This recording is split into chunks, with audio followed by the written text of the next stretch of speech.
Assalamu alaikum. You're tuned in to the Sajdah Wendy Muhammad YouTube channel, better known as the Sajdah channel.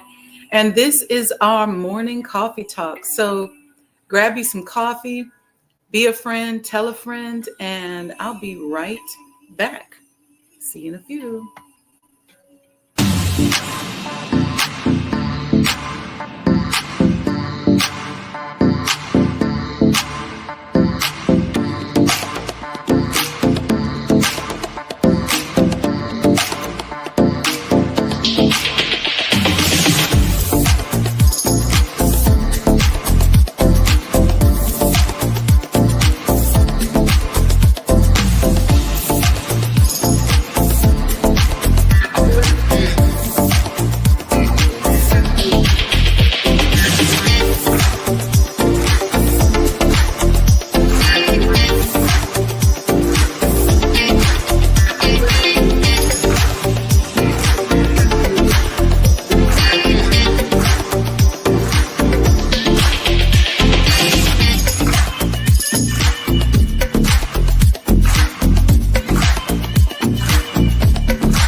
The Honorable Elijah Muhammad, who in my judgment is the master historian, taught us that of all our studies, history is the most attractive, and it is best qualified to reward the researcher. History is most attractive. Why should history be most attractive? Because history is the recorded time of the human family in its struggle to overcome obstacles. There is no life that is without struggle. The Holy Quran teaches us that man, meaning man and woman, is made to face difficulties. And after difficulty comes ease. But it is history that guides us through difficulty. For if you know how people who had difficulty yesterday got through, and if your difficulty is somewhat similar, then today we also can get through if we follow the guidance of history. This is why Carter G. Woodson and many of our black giants fought for black people to know our history. Because in not knowing our history, we don't have a guide. And without a guide, we are lost. No wonder the Bible...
Be nice if I put the camera on me, right? Before I start talking. Assalamu alaikum, family. Peace be unto you. Welcome to the Sajdah channel. I feel like we haven't been together in a minute. I was going to do a talk yesterday, and my day started at 7 a.m. And so I was like, all right, we'll do it. We'll do it Friday. Generally, I can jump on here before my day starts, but it's okay. We're ready to roll. Man, a lot of things happening right now. Um, Good news. Savings Day 25 is here in Chicago, and I was going to play this video that my brother Hakeem put together. He wrote this song, and I just think it's so cool. It's like, "Welcome to Chicago." But anyway, I didn't have time to get it over here so y'all could see it. But it's posted on my IG. I think I may have put it on Facebook as well.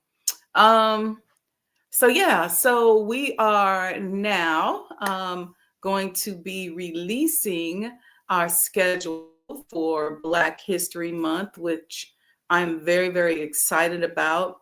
And I just encourage you, if you are here in Chicago, to go around and go past a lot of these houses that our great iconic people lived in. I'm grateful that we're in Chicago and in one of these spaces where we have these house museums where the history of these homes are known, like Ida B. Wells and Lorraine Hansberry and Muddy Waters and Nat King Cole and Emmett Till and Elijah Muhammad. Just it's a great opportunity and a great teachable moment.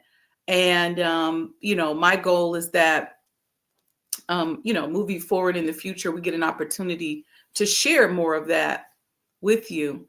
What else? I have a healthcare event coming up January 22nd. It's at Bronzeville Winery, the restaurant Bronzeville Winery, which is right on Cottage Grove in Bronzeville here in Chicago. We're going to be talking about Black ownership of healthcare facilities. And I wanted to stop for a moment and say that I work very closely with a group out of Washington, D.C., and we're putting some advocacy work around protections for Black people who are in the healthcare space and want to be owners. And I was talking to somebody the other day, and this person's a hospital administrator. And cool person, somebody I've been knowing for a while. They happen to be white. And they said something to me that I said, you know what? I bet a lot of people, both Black and white, are thinking, and certainly people who are scared and racist are thinking. But she just, it came out of her mouth. She said, but why do you guys need Black-owned hospitals if we build hospitals, and she's talking about we and the system that she works for, that work out okay? And I said, let me give you an example. I said, first of all, we are desirous of being a sovereign people that own our own stuff. I said, but let's not get into what you may call Black nationalists or nation building, but let's just look at it like this. I said, let's say you graduated from college and you moved to Chicago, okay? And you're from Iowa. And your auntie lets you live with her. And so you're 22 years old, you're living with your auntie, you got your first job, you're in corporate downtown here in Chicago, you're really excited. Auntie, you're living there, you're helping out around the house, you're, doing everything you can to, justify your stay there for free, right? And then you say, you know what, I'm dating, going out, hanging out with my friends. I want to have my friends over, and I think I need my own place. And you go to your auntie and you say, Auntie, I'm looking for my own place. What kind of response would you expect from your auntie? Auntie says, you would expect her to say, oh, okay, well, let's jump in the car. You want me to help you look for it? Here's some old towels. You could take that with you. I got an old couch downstairs. Let me give you some dishes. Let me set you up so that you don't have to be out of pocket for everything. I'll come over and help you decorate. Yeah, that's good, baby. I'm proud of you. I'm glad I've been able to be here for you. Or would you expect your auntie to say, you a racist. I'm going to kick your ass if you get a new place, and I'm going to destroy your new place. And as soon as you open up that door to the new place, I'm going to tear it down. And which one? Which one? I said, because what you're saying to me is, Wendy, we've been cool all these years, and I don't understand. I said, but that's like the auntie who curses me out because I want my own place, because I want my own stuff. That's like me being married and my husband has all the money and I have no money. And he says, why do you need money? Because I got money. And whenever you need something, you just tell me. And I'm like, no, I want my own money. What's wrong with me wanting my own thing? If you got a problem with me wanting my own thing, then that means you got a problem with me being a free and sovereign human being. To me, that's what that means. But anyway, so we're going to talk about not that, but the 340B conversation. We're going to have that conversation on January 22nd. The program that was set up by the federal government for discount prescription drugs. It's got some inherent problems. We're going to talk about how that impacts our community. And we're just going to talk about putting protections around Black people who are opening businesses. There's a lot of antitrust issues going on where people open up their own healthcare facility, and next thing you know, they've got unfair competition by much larger healthcare organizations. We're going to talk about that. There's some anti-competitiveness behavior that is going on that I think needs to be regulated, where if you've got a radiology center and you're on this corner, and then the big box system in your city comes and opens a radiology center on the same block and then refuses to refer to you. There's a lot of that kind of stuff. There's a lot of cross collaboration that is required to ensure the health of a patient. So you have specialists that may need a referral from a primary care physician because the specialists aren't going to manage, everything outside of their specialty. So there's got to be some synergies there. Oftentimes when we go into business, we don't get the courtesy of those synergies. So either people just don't send patients to us, so the referral base dwindles, or there's propaganda, negativity. So there's a lot that Black healthcare facilities have to deal with, and a lot that we face and have faced that is challenging. And, for me, when I started working with FSIC and Kevin and Brady over in DC, we started out on another topic and then started talking about healthcare. And I just remember all the unfair things that were happening. And I do know how much it impacts us and how it's the reason why a lot of us don't go into business. And so I think we need more Black-owned healthcare facilities. Sorry about that. I think we need more Black-owned healthcare facilities. And so we're going to talk about that. This isn't a mean conversation. It's not an antagonistic conversation. And any of you all who know me, you know that I don't practice meanness. And I have to say that because a lot of people in business are just mean. a lot of people in when they start talking about relationships, there's a meanness. And I don't approach things from that perspective, because if you got to be mean and try to force that square peg into a round hole, then you probably should back out of it.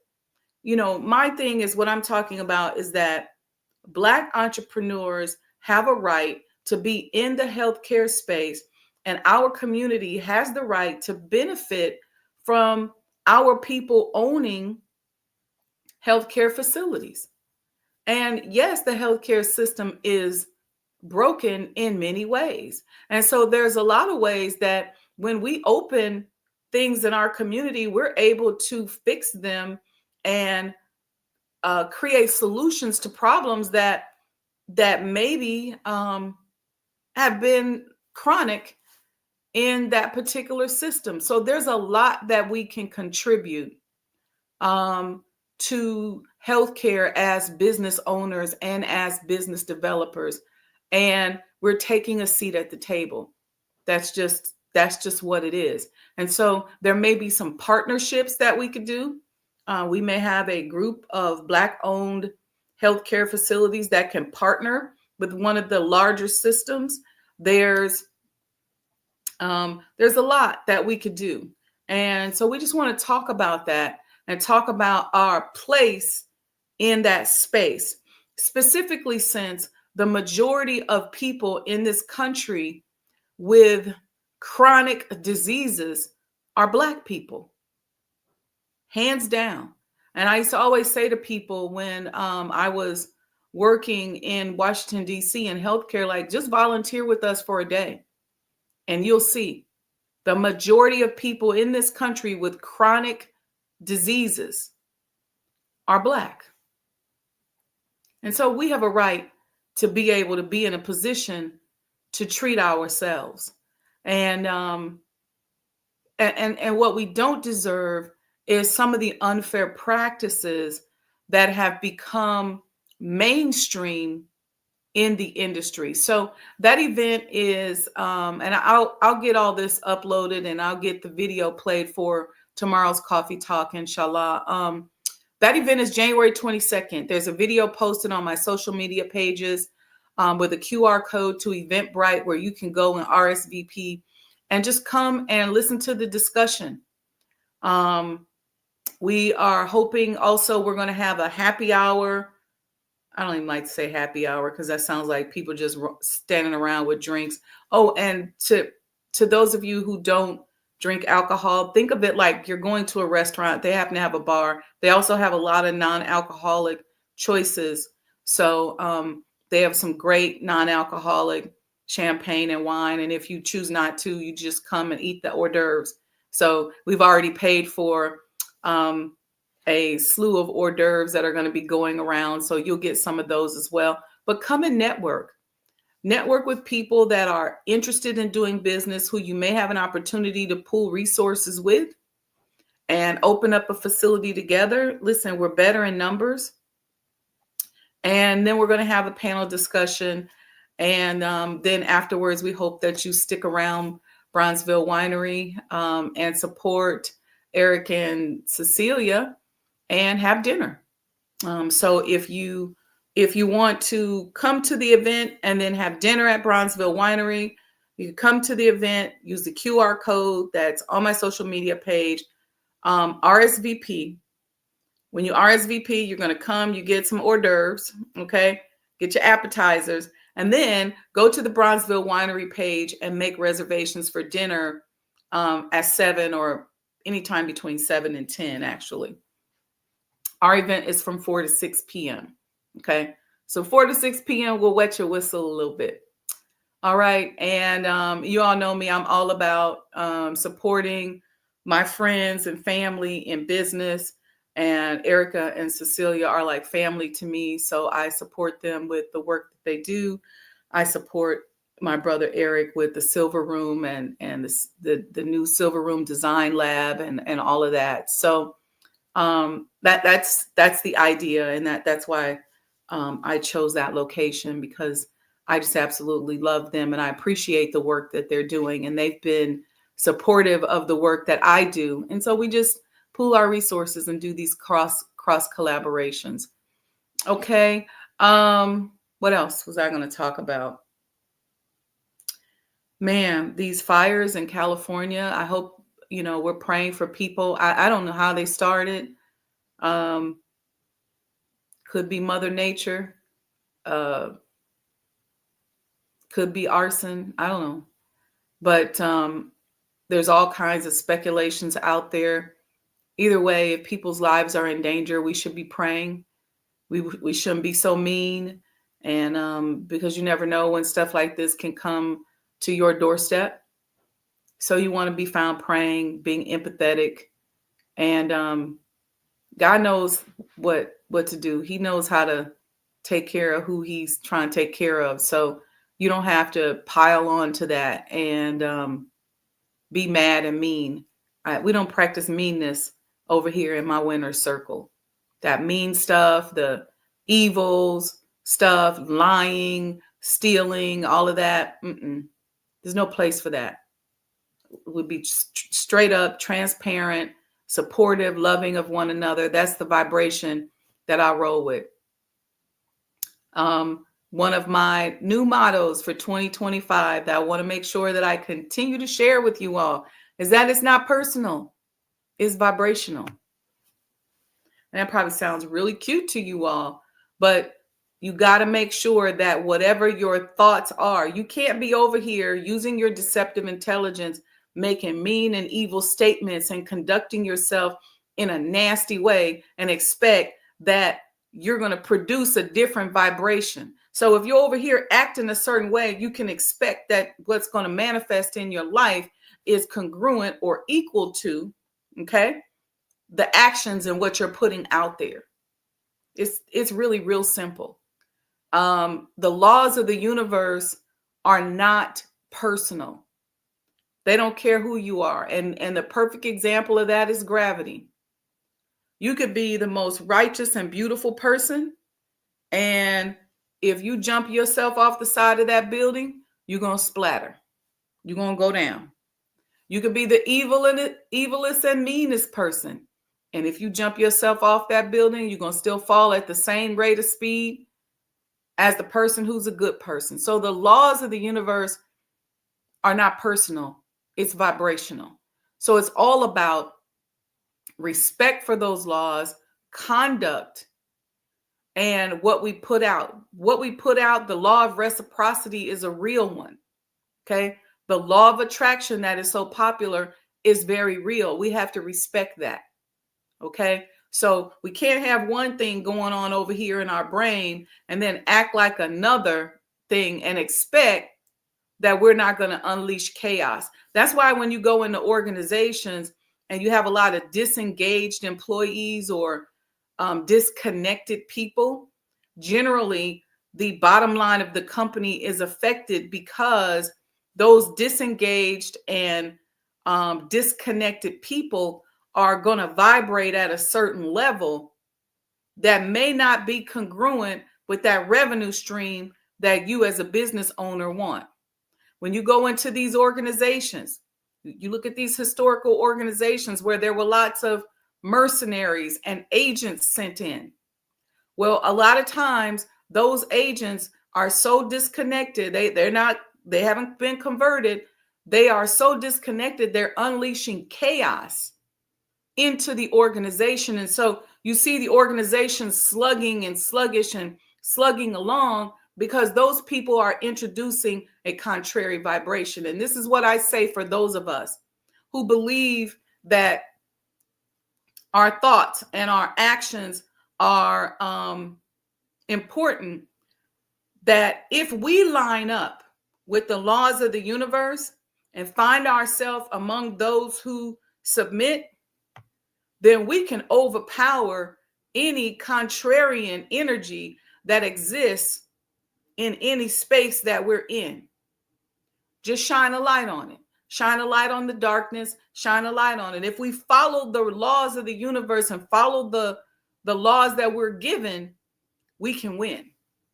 We can overcome anybody that's come in to our organizations, our companies, our businesses with the intent upon causing chaos. Okay. You can get rid of them. You ain't even got to say anything. Just be yourself. Accept your own. Be yourself. Just be who you know you're supposed to be. And no matter what they do, no matter how they plot, God is still going to show them through you that he's real. That's somebody's word right there.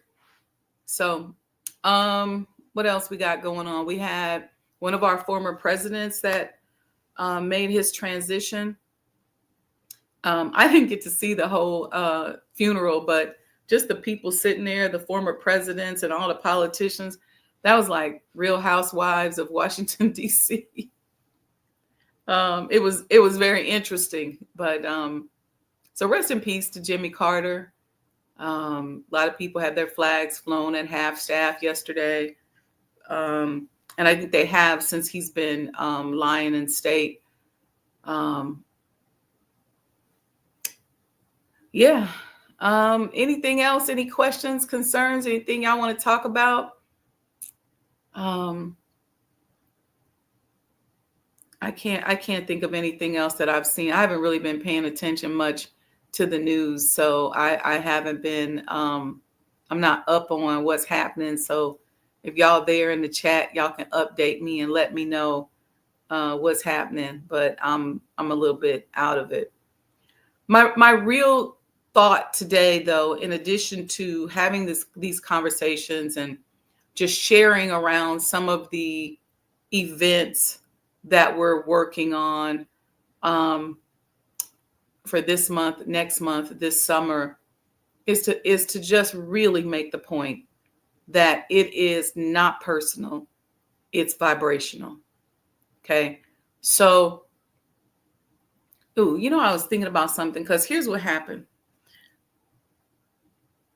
The proverbial they and them, the tone at the top that's against everybody, that doesn't want the little people to be recognized, that wants to control everybody, and that kind of person. Do you realize that collectively we can counter that energy if we just unite in righteousness? Have you all thought about that? The reason why they become so powerful, whether it's a shadow government or a CEO that's just on a whole different page, is because the people under them start to react to and mimic their behaviors. And so in that reaction and in that mimicking, and a lot of people are such followers, and they don't really have a standard of living, that they don't even know that they're mimicking somebody that is in, leadership over them, whether it's their boss or the president of the organization or the governor or whatever, because those people oftentimes set rules and policies that support their shortcomings, or they've manipulated the rules and policies in such a way that they exude a behavior and a conduct that supports their shortcomings. And then it trickles down, like the trickle down effect. And so then everybody else in the organization or in the company starts to react and act in a way that is rooted in the shortcomings of the key people at the top, or they start vibrating to the tone at the top. And they don't even know it. And so here you are vibrating with the tone at the top, but then you're saying, oh my God, I want this for my family. I want this to happen. I want, but you're not conducting yourself in a way that's going to get you what you want. And so the suffering just continues to recycle and recirculate. This is why a lot of companies, when they bring me in and they say, hey, look at this, I've been treading I've been on the treadmill. I've been on the hamster wheel for a long time. And one of the things that I'm blessed to have a gift to do is to go in and cut and say, let me see what's happening. Let me see what's slowing down your momentum. What is it that you want? Y'all know I'm one of the original Olivia Pope people. I remember when that show, when Scandal first came out, everybody's calling me like, girl, you got to see this show because it's you. With the exception of her messing around with the white man and the president, that's you. But it's funny because, and then back then I used to wear my hair like that. It was interesting, but I always ask my clients, or I try to find out, what do you want? And if you're concerned that your business or your project is moving along sluggishly, or that there's something wrong and you just can't put your finger on it, then I have an ability to go in and cut through that and identify what is going on. Because what generally happens is whoever's running your business or running the project, they have a certain tone that is based on the behaviors and based on whatever it is that they want and whatever else it is that they're doing. And so then the rest of your business and your project is revolving or vibrating at that tone at the top. So what we have to do is we have to change the tone. And so when you change the tone, the best way to change the tone is through momentum. And then once you get your momentum going, now you start making certain adjustments, but it's that tone at the top that everything and everybody and every action in the organization is revolving around. And it may not be the president of the company.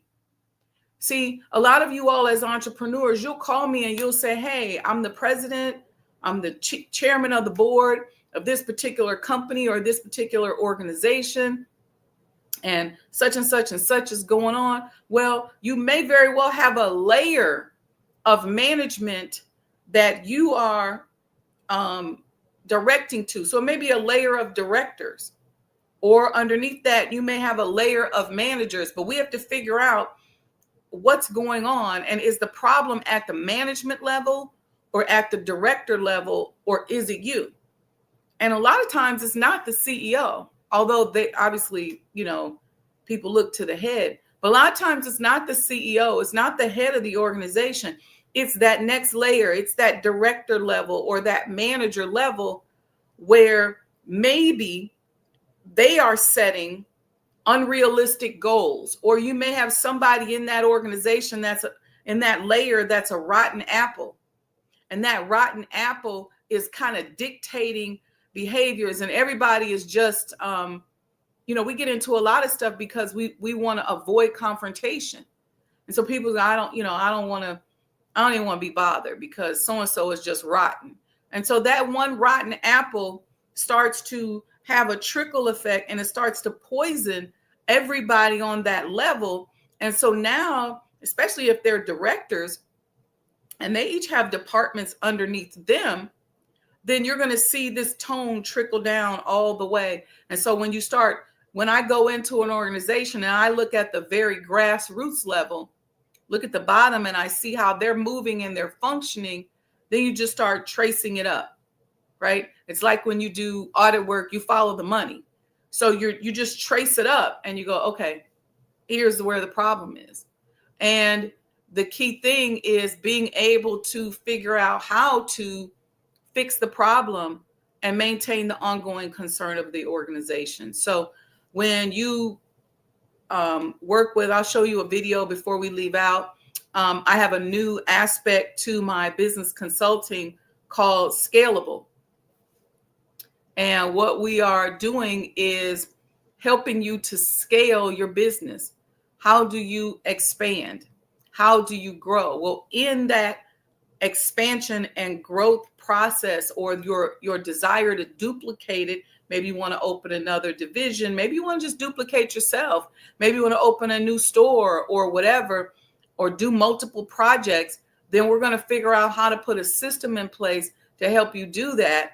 And sometimes in putting that system together, we got to make sure we got the right people for you, so that the tone within your organization doesn't ultimately impact everything else in the business. So I'm working with a few partners around the country, and we're working on putting together these scalable services, so that, when you come in and you say, hey, I want these consulting services, and of course it's outside of crisis management, right?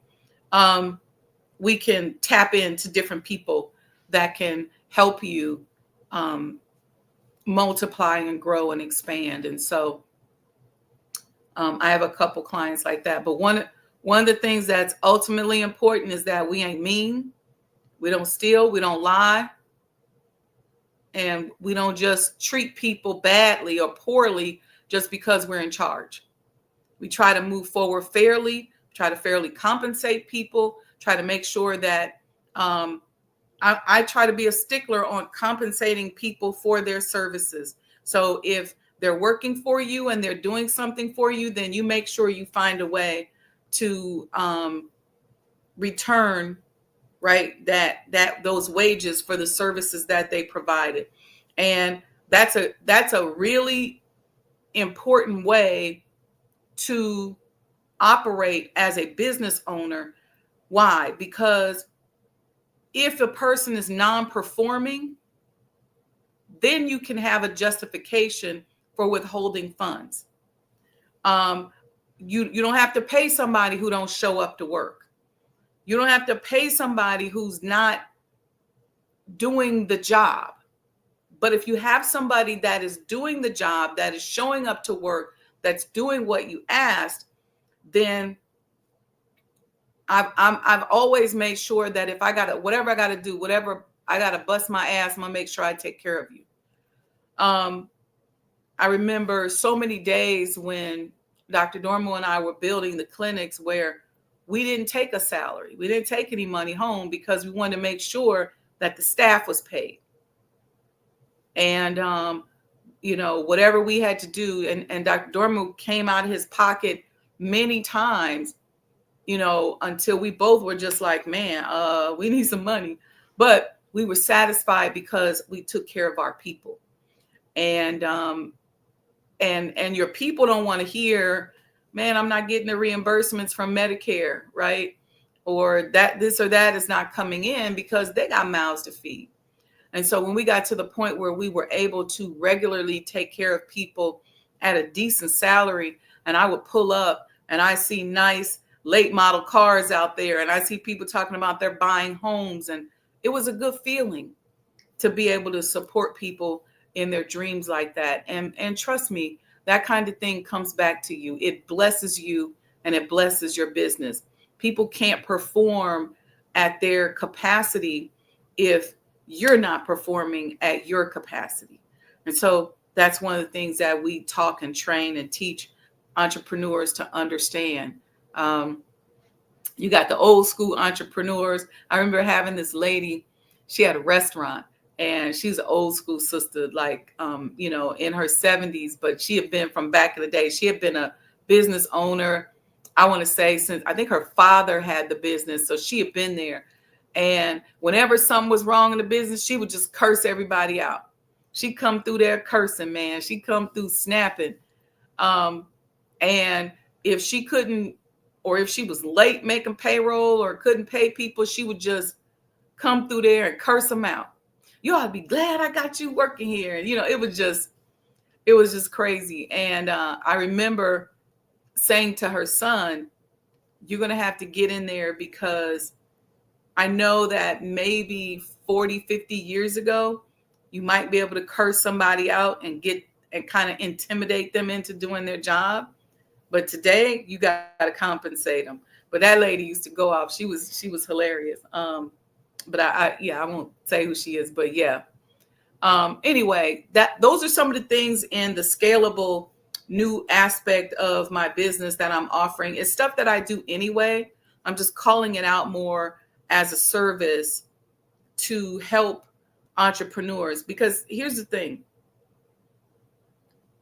with every business and with every level of business growth, there is different levels of challenges. Okay. As your business grows, if you're on level 10, you're going to have level 10 challenges. If you're trying to get to level 20, you have to accept the fact that on the way to level 20, you're going to have, level 12, level 14, level 18, level 20 challenges. It just grows with you. It's levels to it. And those levels, instead of resisting those levels, you have to embrace the levels and figure out who you need to be so that you can address the challenges at each of those levels. That's the reason why when we begin to elevate in business as conscious entrepreneurs, and we meet somebody who's on an elementary level or a way lower level, and maybe they're backbiting or doing really weird things, gossiping, hating on us, we don't even worry about it because it's clear to us that you're at level 1 or 2. And so when you get to level 20, then you could come holler at me. So I always tell my entrepreneurs, you can't worry about what level 1 and 2 people are saying about you when you're having challenges at level 50. Because at level 50, you're going to be a different person. You're going to be making a different amount of money. There's a level of difficulty factor there. There's a different amount of revenue there. And there are certainly different enemies, and there are certainly different challenges. So a level 1 or 2 person just may not understand you.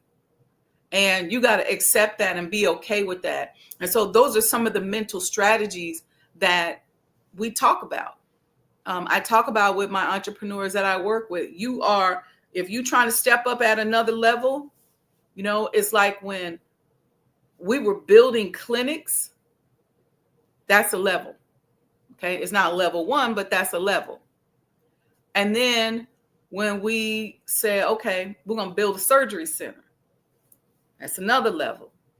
Then say, you know what, let's do this thing called a micro hospital. That's now we're stomping with the big boys. That's another level. So it's different challenges, different things at that level. So we would have people who own clinics who would, we'd go to dinner with them and they'd have conversations and they'd be saying, well, what about this and what about that? And, we'd have to be reminded that it's not about an us and them or saying that we're bigger or better. It's just different levels. It's like being an athlete, right? You could have, you're an athlete at an elementary school, or you may be an athlete in the NBA. It's 2 different levels.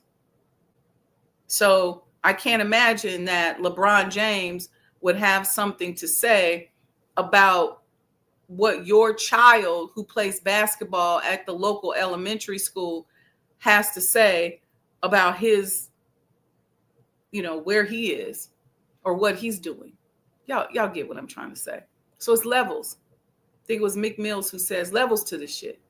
And so what I encourage you is that as you're elevating, because you're asking for elevation over here. You're asking to move to this next level. You're asking for more money, more business, more opportunities, to more distribution channels, more products and goods and services to introduce to your community. You're asking for more over here.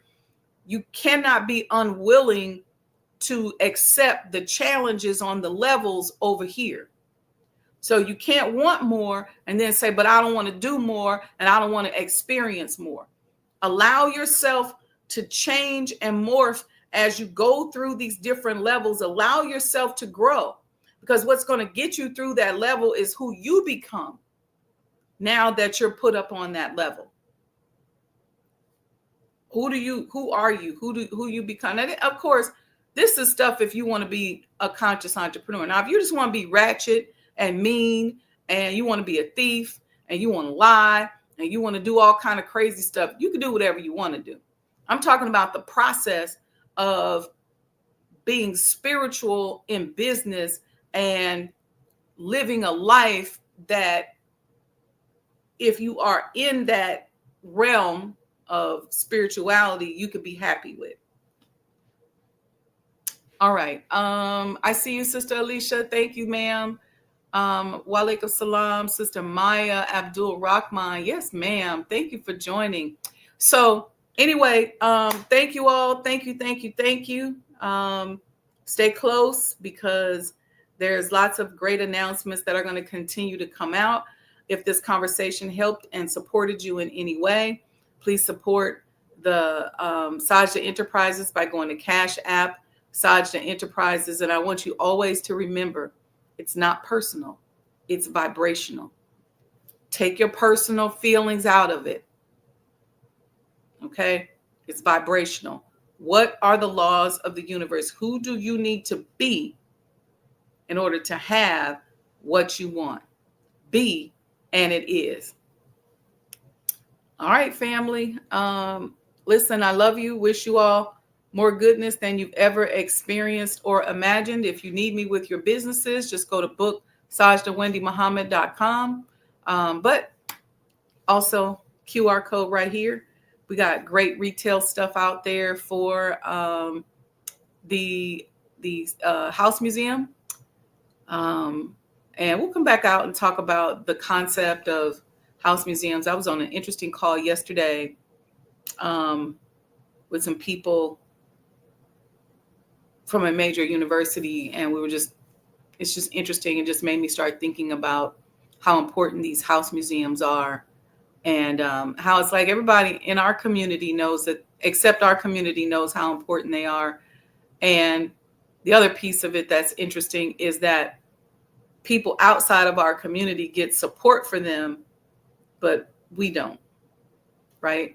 I'll be honest with you. Until the last, 6-7 years, I didn't even know they existed. I didn't even know when you're walking past these houses that there's a historical component, and people live up in there, and they're like, oh, I didn't even have a concept about it. So it's a new concept for a lot of people. That, thank God, a lot of our municipalities around the country support as an effort to preserve the history of the cities. So anyway, we'll talk a little bit about that as well. See you all tomorrow, inshallah, 6 a.m. Central Time, right here on the Sajdah Wendy Muhammad YouTube channel, also known as the Sajdah channel. All right. And remember again, it's not personal. It's vibrational. I'll see y'all soon.